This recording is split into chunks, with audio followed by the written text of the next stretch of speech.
Hey everybody, it's Gina here from Gina Makes It. Today I am sharing a tag that I created for the Graphics Fairy YouTube channel. It is Tag Team Friday, and I used a combination of membership bundles as well as some free images that I found on the Graphics Fairy website. So to start off with, I had printed this floral print that came from the Lace Maker bundle in the premium membership site, and I printed it on some linen paper to give it a softer look. And I had previously cut out a tag shape using a template I just have out of some avocado dyed cardstock, and I punched a hole at the top. So that's the base of my tag.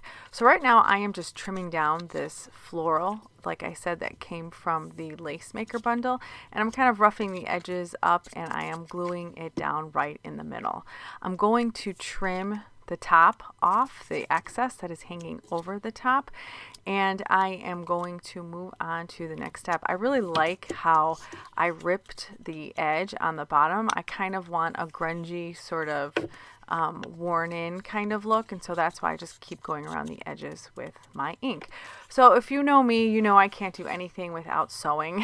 So I went around the perimeter of the tag with some very light thread on my sewing machine, and I did a very messy tracing of the border, and I went around twice.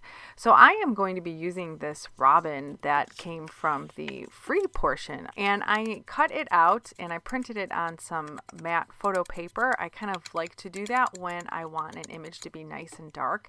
And I also printed these eggs. I just copied the image and pasted it a few times into a Word document, and I printed it onto that matte photo paper, and then I fussy cut those eggs out. And those eggs came from the Forget Me Not bundle on the premium membership site. So as you can tell, I'm trying to recreate a robin's nest on top of this tag. So I am very in tune, or I try to be in tune with what's going on around me, and we are in spring and there are an abundance of robins and robin's nests around, and so I was very inspired to kind of create a robin's nest on this tag. So I put this piece of vintage lace down just to kind of visually separate the tag. So now we kind of have a top and a bottom, and we also have somewhere for our robin to sit, like a visual border. Initially I was going to use some of this dark brown raffia that I had in my stash, but I decided to just use a dried piece of like ornamental grass. I must have picked it last year, and I decided to use it as the nest. It was like the perfect base for the nest. It is kind of hard to see. It's kind of getting washed out on camera, but when I hold the tag up at the end, you'll be able to see it's very nest-like. And like I said, it was just a piece of ornamental grass from my backyard that I snipped. I stuck in a drawer, and it just dried very spiky and nest-like. And so I'm just gluing it down, but because it's kind of bulky, I need to put this glue bottle on top of it to keep it down, and I'm going to kind of fold it over and just form it with my fingers, add a little bit more glue, and then put something else on top of it to let it dry. And then once it's dry, I'm going to start to build my nest with my eggs. So I know that robin's eggs are mostly all blue, but within this forget-me-not image of the eggs, there were some brown eggs too, speckled, and I just really liked the way it looked. And so I try to be as realistic as possible most of the time, but sometimes I just, for design wise, I just want to add a little bit of differentiation with the color to make it look a little bit more balanced. Instead of having a nest full of all blue eggs, a balanced nest of brown and blue eggs I felt kind of was better on the eye. So as you saw, I kind of went around the edges of the eggs with some ink, and I am placing them in here. Now I am using 5 eggs because I was always taught that you should do things in odds. It's just a better way for something to look more balanced is if you always do things in odds. And so 5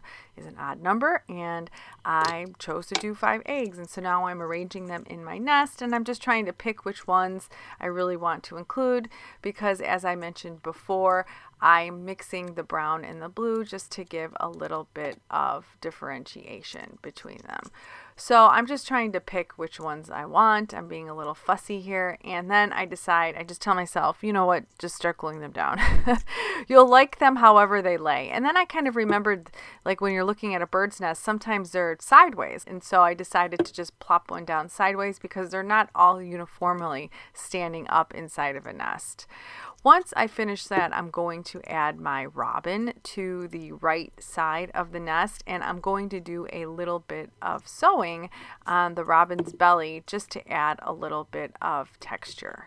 I am moving them around after putting the robin on just to create a little bit more balance for the eggs. And also, I wanted to mention that I'm using Fabri-Tac glue, a glue that is readily available in the US, and it is something I use on all mediums because it really adheres to most everything, including that dried ornamental grass. It really secured it down.